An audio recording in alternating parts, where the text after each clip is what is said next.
할렐루야. 앞뒤로 옆으로 인사하십니다. 사랑합니다. 축복합니다.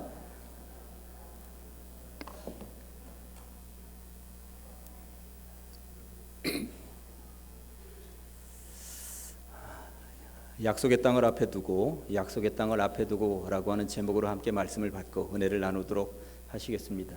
2015년도라고 하는 약속의 땅이 우리 앞에 있는 줄로 믿습니다. 말씀을 통해 함께 은혜 받도록 하시겠습니다. 여호수아는 모세의 뒤를 이어받았고요, 이스라엘 백성들을 이끌고 젖과 꿀이 흐르는 가나안 땅으로 가게 된 거예요. 그런데 앞에 맞닥뜨리고 있었던 곳은 요단강이었죠. 그런데 하나님의 은총 가운데 요단강을 이제 건너게 되었습니다. 그런데 중요한 것은 요단강을 건너자마자 젖과 꿀이 흐르는 땅에 첫 발을 내디뎠는데 그것으로 끝이 아니었다고 하는 사실입니다. 눈앞에는 여리고성이 맞닥뜨려 있었고 그 뒤에는 진진하게 다양한 성들이 맞닥뜨려 있었던 것입니다.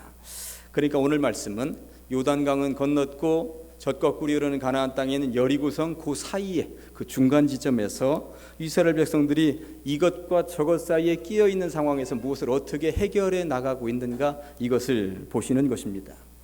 우리들 같으면 우리들의 기본적인 상식으로는 무엇을 해야 될까요? 전쟁이 기다리고 있잖아요. 그러면 무기를 점검하고 전투력이 어떤지 점검하고 하는 상황이어야 되었을 것입니다. 그런데 이스라엘 백성들은 보통의 상식으로는 이해할 수 없는 다른 행동들을 펼치고 있다는 것이죠. 2014년도를 마무리하는 이 즈음, 2015년도를 시작하는 이 즈음, 이것과 저것 중간에 끼어 있는 우리들이 오늘 본문을 통해서 우리가 살아갈 수 있는 새로운 지혜 그리고 하늘의 은총을 받아 누릴 줄로 믿습니다. 이스라엘 백성들은 과연 무엇을 했을까? 주님의 놀라운 역사를 기념하는 의식을 먼저 행했는데, 그래서 첫 번째 제목을 기념하세요 라고 제가 정해 보았습니다. 기념하세요. 여호수아를 비롯하여 이스라엘 백성들은 감격스러워서 가만히 앉아 있을 수가 없었습니다. 요단강을 건넌 거예요. 다리 위로 건넌 것도 아니고 배를 타고 건넌 것도 아닙니다. 어떻게 건넜습니까? 흐르던 강물이 멈춰섰고 그 맨 땅을 자기들의 맨발로 강바닥 중심으로 지나갔다는 사실입니다. 이러한 놀라운 역사를 체험하면서 어떻게 가만히 있을 수가 있겠습니까? 여호수아가 제안을 했고 백성들이 함께 마음을 모아서 기념비를 세우자 했던 것입니다. 왜 세우느냐? 이곳에서 하나님의 놀라운 역사가 나타났다는 것을 우리는 두 눈으로 보았지만 우리의 후손들은 모를 것이니 나중에 후손들에게 이 놀라운 역사를 일으킨 현장이 바로 여기라고 하는 것을 알려주어야 되지 않겠느냐? 후손들에게 교육적인 차원에서 이것 하자 하면서 탑을 쌓았다는 이야기인 것입니다. 세상적인 기념비이라는 것들은 언제 세우느냐 하면 영웅 호걸들이 자기의 이름을 드러날 때 보통 뭔가 기념할 만한 그런 놀라운 것들을 세워 놓습니다. 성경 창세기 11장에 등장하는 바벨탑 같은 경우도 그들이 탑을 쌓으면서 우리 이름을 내자 이렇게 하면서 탑을 쌓아 올리는 거거든요. 이집트 땅에 있는 피라미드도 왜 쌓았습니까? 그 당시에 이렇게 놀라운 왕이, 엄청난 왕이 통치하다가 물러났다라고 하는 것을 후손들에게 물려줄 욕심으로 피라미드 쌓았던 것입니다. 우리 고구려 시대에 가장 위대했었던 왕 가운데 하나인 광개토 대왕도 광개토 대왕비를 왜 세웠습니까? 내가 여기까지 땅을 이렇게 넓혔다고 하는 거 자랑하고 싶어서 세웠던 거거든요. 알렉산드리아라고 하는 도시가 있습니다. 유럽에 가면. 그 도시가 어디에 쓴 겁니까? 알렉산더 대왕이 여기까지 통치하고 지배했다라고 하는 그 이름 드러내기 위해서 그렇게 한 것입니다. 신약시 성경에 보면 빌립보서가 있습니다. 빌립보서는 왜 그 도시가 세워졌냐 하면 빌립이라고 하는 왕이 여기까지 통치했다라고 하는 것을 자기 이름을 드러내기 위해서 빌립보라고 하는 도시를 세웠던 것입니다. 세상의 왕들은 내가 이렇게 위대한 왕이었다라고 하는 것을 드러내기 위하여 자기 이름을 가지고 뭔가 쌓아 올리기도 하고 도시의 이름을 바꾸기도 합니다. 그러나 성경은 말씀합니다. 스스로 자기를 기념한답시고 그렇게 기념비를 세우는 것이 아니라고 말입니다. 그렇다면 성경은 사람을 위한 기념비를 세우지 말고 도대체 무엇을 기념하라고 말씀하고 있는 것일까요? 여호와여 주의 이름이 영원하시나이다. 여호와여 주를 기념함이 대대에 이르리이다. 그들이 주의 크신 은혜를 기념하여 말하며 주의 의를 노래하리이다. 이것은 너희를 위하는 내 몸이니 이것을 행하여 나를 기념하라. 이 잔은 내 피로 세운 새 언약이니 이것을 행하여 마실 때마다 나를 기념하라. 성경은 분명히 말씀합니다. 철저하게 주의 은혜만을 기념하는 것이라고, 주님의 살과 피를 기념하는 것이라고 말씀하고 있는 것입니다. 성경에서 말씀하는 기념의 대상은 하나님인 것이지 사람이 아니라고 하는 것입니다. 자기 이름을 드러내면서 기념하라는 이야기는 성경 어디에도 쓰여 있지 않다는 이야기인 것입니다. 구약 성경의 위대한 인물이었던 야곱이 아버지를 속이고 모든 축복을 다 가로챈 이후에 이제 형이 무서우니까 도망길에 오릅니다. 그리고 어느 지역에 노숙을 하다가 보니까 꿈속에서 하늘을 오르락 내리락 하는 천사를 통해서 하나님을 만나게 된 거예요. 그리고 천사를 만나게 된 장면을 창세기 28장 18절은 이렇게 기록하고 있습니다. 야곱이 아침에 일찍이 일어나 베개로 삼았던 돌을 가져다가 기둥으로 세우고 그 위에 기름을 붓고 그곳 이름을 베델이라 하였더라. 사람들은 어디든 관광지에 가보면 내가 여기 다녀갔다는 이 이름을 남기기를 원하는 사람들이 있습니다. 특별히 연인들끼리 다녀가면 그 연인들의 이름을 꼭 거기다가 써놓는 경향들이 있어요. 자기 이름을 어떻게든 내고 싶은 생각이 있는 것입니다. 여러분들, 야곱이 베델에서 하나님을 만나고 거기다가 돌기둥을 세울 때에 이 돌기둥을 보고 나중에 많은 사람들이 옛날에 야곱이 여기서 잠자고 갔대, 요거 기념하기 위해서 세운 것이 아니라고 하는 사실입니다. 야곱은 철저하게 이 자리가 자기 이름을 드러내는 자리가 아니라 여기서 하나님이 역사하시고 하나님을 체험하고 하나님을 만나고 새롭게 변화된 자리라고 하는 것, 그것을 자녀손들 후손들에게 물려주기 위해서, 그것을 기념하기 위해서 거기다 세웠다고 하는 사실입니다. 오늘 본문에 보니 여호수아가 하나님의 놀라운 역사를 기념하면서 기념비를 세웁니다. 여호수아 4장 20절 말씀에 여호수아가 요단에서 가져온 그 12돌을 길갈에 세우고, 이 물이 갈라져서 맨 땅으로 건넜던 요단강에서 들고 나온 12개의 돌을 가지고 돌탑을 지금 쌓은 것입니다. 쌓은 이유는 21절에 기록이 되어 있습니다. 이스라엘 자손들에게 말하여 이르되 후일에 너희의 자손들이 그들의 아버지에게 묻기를 이 돌들은 무슨 뜻이니까 하거든. 돌탑을 보고 후손들이 분명히 물을 것이라는 거예요. 분명히 물으면 뭔가 대답을 해야 되는데 그 대답이 뭐겠습니까? 수천 년 전에, 수백 년 전에 하나님께서 역사하셔서 이 강을 우리가 맨발로 걸었다, 하나님의 놀라운 능력이고 역사다라고 하는 것을 후손들에게 교육적으로, 교훈적으로 물려주겠다라고 하는 이야기입니다.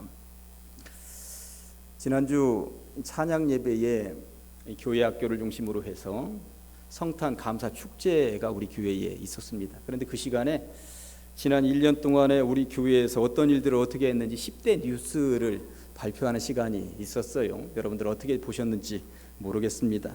그 이전에는 별로 하지 않았었던 다양한 행사들이 우리 교회에 이렇게 흘러갔구나 하는 것을 알 수가 있었습니다. 교구 중심 예배, 중보기도팀 운영, 영산홍을 심고 청춘부가 조직이 되고 전교인 수련회도 하고 부흥의 전도를 하고 지역 어르신 초청잔치를 했다는 이러한 것들을 우리가 볼 수 있었습니다. 우리 교회로서는 참 기념할 만한 것들이었습니다. 우리 교회 창립이 된 이래 1회로 시작한 것들이 이렇게 많이 있구나 하는 것을 알 수가 있는 것이죠. 그런데 누군가가 저에게 목사님은 2014년을 보내시면서 기념할 만한 것들 중에 무엇이 가장 기억에 남습니까? 하고 물으면 저는 전교인 성경 쓰기라고 이야기를 할 것입니다. 여러분들 기억하십니까? 연초부터 부활주일까지 전교인이 성경을 조금씩 나누어서 썼고요. 그것을 제본해서 3권으로 제본해서 제 방에 가지고 있습니다. 저는 제 방에 오는 손님들마다, 그리고 우리 교회의 자자손손 이야기할 것입니다. 목회 제2기가 시작이 될 즈음에 전 교인들이 다 나누어서 이렇게 성경을 나누어서 썼단다. 어린아이에서부터 어르신에 이르기까지 성경을 나누어서 쓰면서 얼마나 감격하고 감사했는지 모른단다. 내가 쓴 여기 로마서, 내가 이 성경을 쓰다가 말고 몇 번을 멈춰 섰는지 알아? 쓰면서 말씀이 내 것이 되고, 쓰다가 보면 가슴이 뜨거워지고, 쓰다가 보면 눈물이 글썽거려서 몇 번이나 멈추면서 내가 이 성경을 썼단다 하면서 후손들에게 물려줄 그 기념비와도 같은 것이 바로 성경이라고 하는 것입니다. 각 가정마다 신앙적으로 기념할 만한 것들이 있었으면 좋겠습니다. 어떤 것들을 후손들에게 이야기하면서 물려줄 수 있으시겠습니까? 이 성경은 제가 구입한 지 얼마 안 됐습니다만 어릴 때부터 오래전부터 쓰던 성경책들 가지고 있는 어르신들이 있을 것입니다. 자녀손들에게 이 성경책은 내가 청년 시절부터 가지고 있던 성경이란다. 요즘은 성경이 이렇게 금박으로 되어 있지만 옛날 성경은 이렇게 빨간색으로 되어 있었지. 빨간색의 의미가 무엇인지 아니? 예수님의 보혈의 피의 의미를 가지고 있단다. 이 성경을 가지고 나는 청년 시절부터 빨간 줄을 그려가면서 성경 공부를 해서 오늘의 내가 되었단다. 이것은 요즘은 성경책이 바뀌어서 예배 시간에는 사용하지 않지만 자자손손 물려주고 싶은 성경책이란다. 우리 집안의 가보로 물려주고 싶은 책이란다. 이런 기념비와 같은 성경이 있었으면 좋겠습니다. 내가 가장 좋아하는 찬송이 뭔지 아니? 나는 어린 시절 가로등도 없던 시절에 교회에서 집에 오려면 20-30분 걸렸는데 집으로 오는 길에 얼마나 무섭든지 그 동산을 넘으면서 그럴 때마다 나는 부름받아 나선 이 몸, 이 찬송을 그렇게 부르면서 주님 나를 부르셨는데 부르셨으니 언제나 지켜주실 줄 믿습니다 하면서 이 찬송 불렀단다. 그래서 요즘도 내가 흥얼거리면서 옛날 생각을 하는 거지. 이것은 나에게 있어서 정말 기념비와도 같은 존재란다. 이런 이야기들을 자녀손들에게 물려줄 수 있어야 된다라고 하는 것입니다. 이것이 뭔지 아니? 내가 작년부터 시작한 큐티 책이란다. 내가 큐티를 매일 아침마다 하면서 얼마나 은혜를 받는지 알아? 나 이 큐티 책 내 무덤까지 갈 때까지 버릴 수 없단다. 이 말씀이 나에게 이렇게 은혜가 되었기 때문에 이것은 내가 10년 동안 모은 교회 주보란다. 교회 주보 가운데 여기 한번 볼래? 내가 이 교회에서 첫 번째 기도 순서를 맡았는데 얼마나 떨리는지 내가 한 3일은 잠을 자지 못했단다. 그러면서 처음 기도문을 작성하는데 쓰다가 지우고 몇 번을 쓰다가 지우면서 작성해서 첫 번째 기도할 때 얼마나 떨리는 마음으로 했는지 그때 나의 기도는 그렇게 순수하고 맑았는데 요즘은 많이 흐려졌지. 이런 유산들을 우리는 물려줄 수 있어야 된다라고 하는 것입니다. 이 십자가가 뭔지 아니? 2014년도 고난주간 특별기도 한다고 하면서 십자가 만들어 와서 이 앞에 있는 십자가에다가 제출하라고 해서 내가 이 십자가 만들기 위해서 나무도 잘라오고 끈도 가지고 와서 이렇게 십자가를 만들었었던 거란다. 이것이 얼마나 소중한 신앙의 유산인지 아니? 십자가 만들 때의 심정으로 살아가면 죄 짓지 않고 살아갈 수 있을 것 같아. 나는 이것 버릴 수 없단다. 이게 얼마나 소중한데 이것을 버린단 말이야. 이 십자가 내가 세례 받을 때 나에게 세례 주셨던 우리 목사님이 나에게 걸어주셨던 십자가야. 내가 평생을 세례 받을 때 이 십자가 받았던 이 심정으로 살아가고 싶단다. 이것이 나에게 있어서는 기념비란다. 이것은 내가 이렇게 할 때 저렇게 할 때 소중하게 신앙 체험을 했었던 것들이란다. 여러분들은 신앙의 자녀손들에게 물려줄 그리고 들려줄 어떤 기념품, 기념할 만한 유형, 무형의 자산들을 가지고 있으십니까? 그러한 일들을 통해서 우리는 내 자랑이 아니라 하나님께서 여기까지 우리를 도우셨음을 인정하고 자녀손들에게 물려주는 그 무엇인가를 소중하게 간직하고 있으시기를 주님의 이름으로 간절히 축원합니다. 우리 교회 10대 뉴스를 선정했던 것처럼 각 가정으로 돌아가시면 송구영신 예배 드리기 전까지 각 가정의 10대 뉴스, 이것이 안 되면 각 가정의 5대 뉴스, 안 되면 각 가정에서 기념할 만한 딱 하나만이라도 한번 이야기해 보세요. 가족회의하면서 하나님께서 우리를 여기까지 도우신 것 얼마나 소중하니.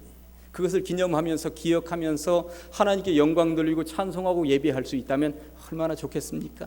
그러한 것이 신앙의 유산이고 그것이 바로 자녀손들에게 신앙의 가정으로서 살아갈 수 있는 으뜸이라고 저는 믿는 것입니다. 아무쪼록 이 연말을 그냥 보내지 않으셨으면 좋겠습니다. 정말 기념할 만한 것을 선정하시고 그것들을 가족들과 함께 나누면서 신앙의 유산을 물려주시기를 간절히 축원합니다. 간절히 축원합니다. 네. 요단강을 건넌 이스라엘 백성들이 여리고 전투를 앞두고 행한 두 번째는 할례를 행한 것이었습니다. 그래서 할례를 행한 이 일의 제목을 저는 이렇게 정해보았습니다. 결단하세요. 5장 2절에 보니까 그때 여호와께서 여호수아에게 이르시되 너는 부싯돌로 칼을 만들어 이스라엘 자손들에게 다시 할례를 행하라 하시매. 할례가 무엇입니까? 쉽게 말하면 포경수술입니다. 이스라엘의 할례는 아브라함부터 시작이 되었습니다. 그런데 이 이스라엘 백성들이 애굽에 430년간 종살이하면서 할 일을 할 수가 없었어요.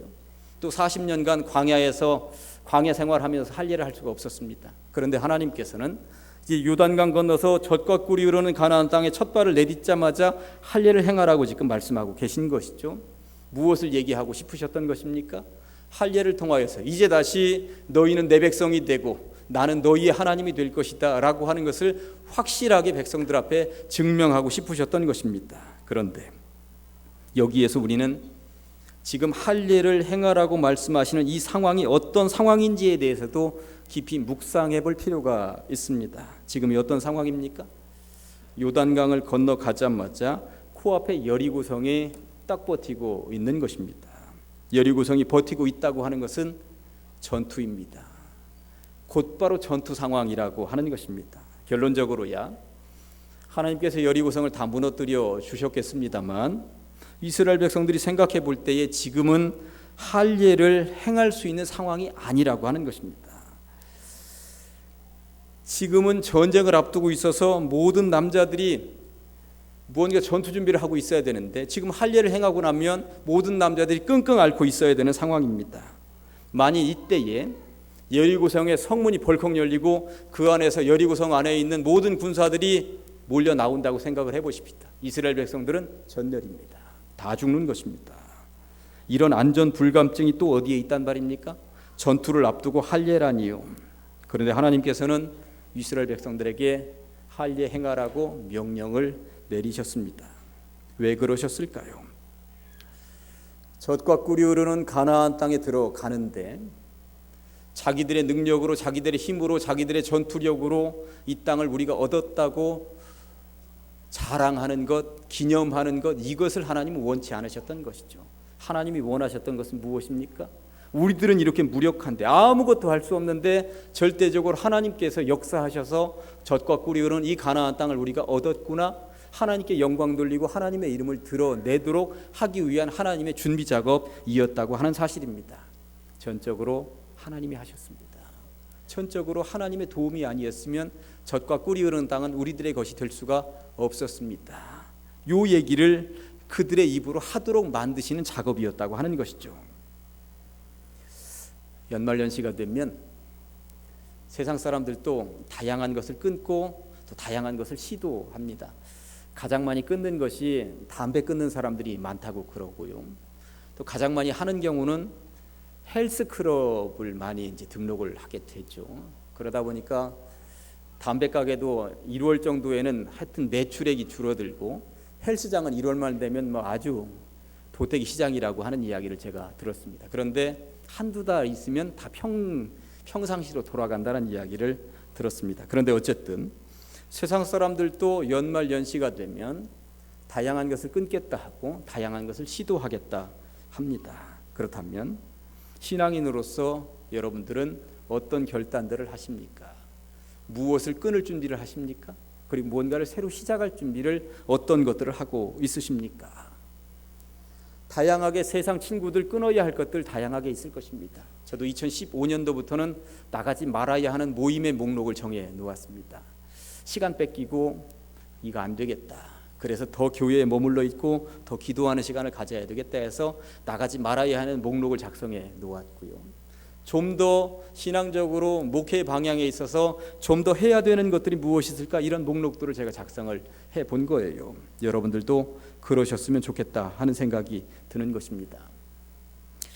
제 처제가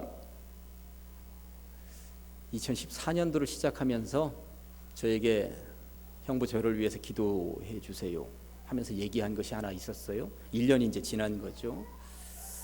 제가 모든 공예배에 다 참여하도록 하겠습니다. 형부 기도해 주세요. 그러더라고요. 처제의 신랑은 밤에 일하는 직장을 다니고 있습니다. 그러다 보니까 처제가 아이들 둘 데리고, 사내 아이들 둘 데리고 공예배에 다 나가야 되는 것입니다. 가까운 거리도 아니었습니다. 그런데 처제는 이 연말에 확인해 보니까 2014년도에 공예배에 단 한 번도 빠지지 않았다고 저에게 이야기를 했습니다. 형부 기도해 주셔서 고마워요. 정말 많이 배웠습니다. 제가 그 처제에게 박수를 보내줬습니다. 전화상으로 박수를 쳐줬습니다. 그런 결단이 연말연시에 품을 수 있는 신앙인으로서 가장 아름다운 결단이라고 저는 봅니다. 할례라고 하는 것은 뭔가 끊어낸다는 이야기이고요. 그리고 할례라고 하는 것은 주님만 의지하면서 나아가겠다고 하는 결단인 것입니다. 2014년도를 마무리하면서 2015년도를 시작하면서 여러분들 끊어낼 것들은 무엇입니까? 다양하게 세상적인 것들 단호하게 끊어내시기 바랍니다. 그리고 새로 시작할 만한 신앙적인 요소들은 무엇입니까? 모든 공예배에 한번 참석해 보겠다. 내년도에는 성경 일독 반드시 해보겠다. 새벽 기도회든 수요 기도회든 금요 기도회든 기도에 한 번도 못 나왔으면 어떤 기도회든지 내가 기도하는 자리에 나오겠다. 이런 결단들이 신앙의 결단들인 것입니다. 이런 것들이 젖과 꿀이 흐르는 땅을 앞에 두고 세상의 전투를 앞에 두고 이스라엘 백성들이 감행한 신앙의 결단, 할례와 똑같은 행동이라고 저는 믿습니다. 신앙은 그저 그렇게 흘러가서는 안 되는 것입니다. 한 발짝이라도 앞장서서 한 발짝이라도 진보해서 나가야 되지 않겠습니까? 그저 그렇게 해오던 일상에 젖어서 살면 안 된다고 하는 것입니다. 이제는 뭔가 달라져야 할 줄로 믿습니다.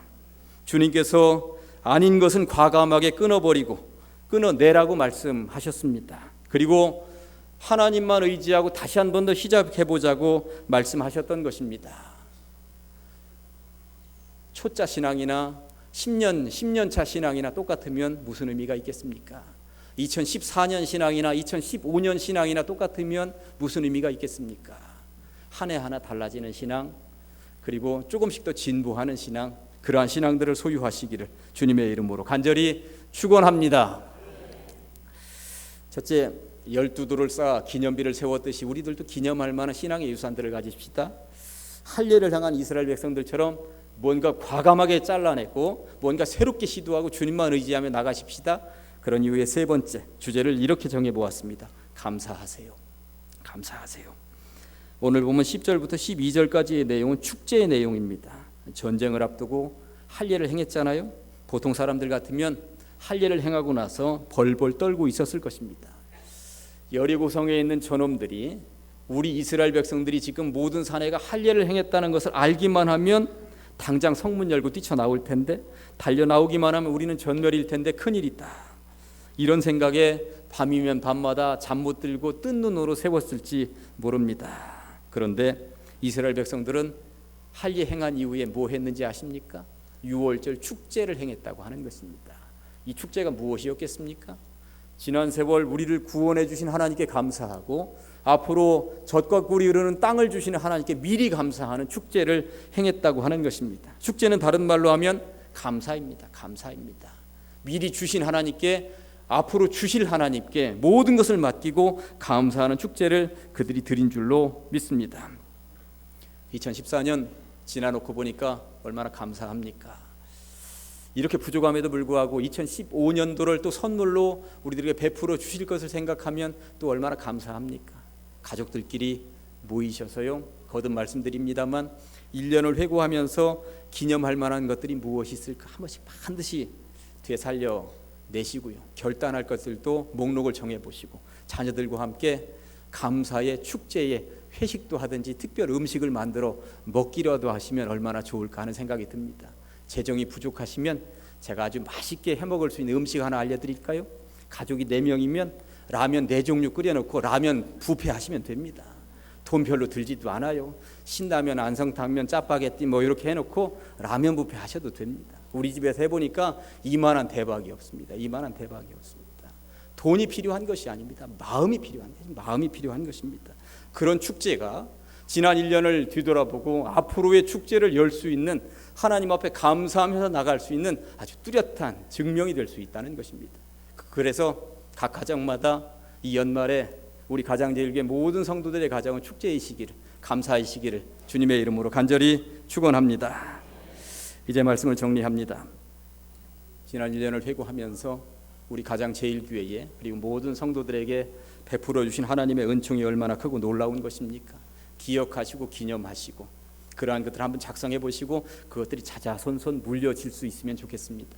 그리고 새롭게 결단할 것들이 무엇인지 자녀들과 함께 정해보시기 바랍니다. 우리 못하던 가족 예배 드려보자. 못하던 기도, 잠들기 전엔 자녀 손 붙잡고 한 번씩 꼭 기도하고 자는 버릇, 길들여보는 것도 어떻겠습니까? 안 나오던 공예배 한번 나와보시고, 자녀들과 안 하던 큐티도 한번 해보시고, 성경 일독도 도전해보시고, 2014년과는 다른 2015년도 잘라낼 것 잘라내고 새롭게 시작할 것도 시작하시고, 그렇게 준비하시면 좋겠습니다. 그리고 모든 가정이 주님 안에 축제, 감사이시기를 간절히 축원합니다. 이 시간에 크게 한번 따라 해보시면 좋겠습니다. 기념하세요. 결단하세요. 그리고 감사하세요. 반드시 그리 될 줄로 믿습니다. 기도하시겠습니다. 하나님 아버지, 12월 마지막 주 예배에 나와서 무엇을 기념해야 하는지, 어떻게 결단해야 하는지, 어떠한 것들을 감사하면서 축제로 나아가야 되는지 배우게 하시니 감사합니다. 수천 년을 이스라엘 백성들이 하나님만을 절대적으로 의지하면서 그렇게 했던 것처럼 이 즈음에 우리들도 그렇게 함으로 주의 복을 다 받아 누리게 하여 주시옵소서. 예수님의 이름으로 기도합니다. 아멘.